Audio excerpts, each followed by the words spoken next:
ஓம் ஸ்ரீதார நேயர்களுக்கு வணக்கம்.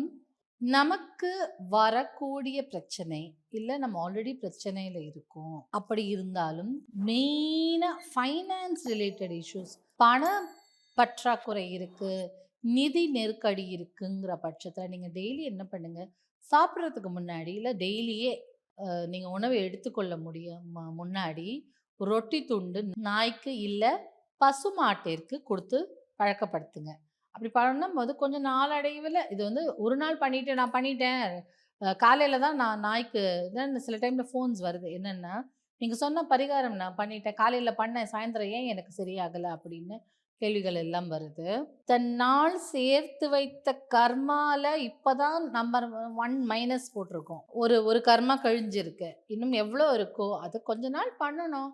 கொஞ்ச நாள்னா எத்தனை நாள் அப்படின்னு கேட்குறாங்க. உங்களுக்கு இது எனக்கு போதும், பிரச்சனைகள் எல்லாம் தீர்ந்துதுன்னு சொல்கிற அளவுக்கு பண்ணுங்க. கொஞ்சம் கொஞ்சமாக உங்களுடைய நெகட்டிவிட்டி எல்லாம் குறைஞ்சிட்டே வரும். அப்போ நீங்கள் சாப்பிட்றதுக்கு முன்னாடி தினமுமே ஒரு ரொட்டி துண்டை நாய்க்கோ இல்லை மாட்டுக்கோ கொடுத்து பழகிக்கோங்க.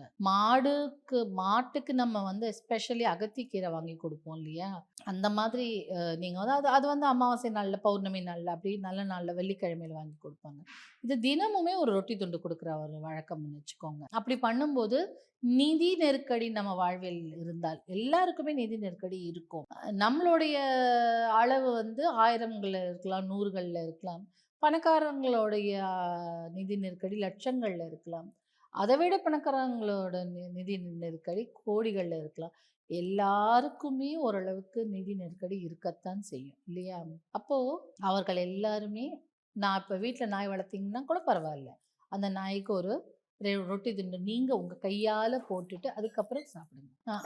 அந்த மாதிரி பண்ணும்போது உங்களுக்கு வந்து நிதி நெருக்கடிகள் கொஞ்சம் கொஞ்சமாக விலகி கொஞ்சம் நம்மளுக்கு லைஃப் பேலன்ஸ்டாக போகும். இது ஒரு தாந்திரிக பரிகாரம், ட்ரை பண்ணி பாருங்க.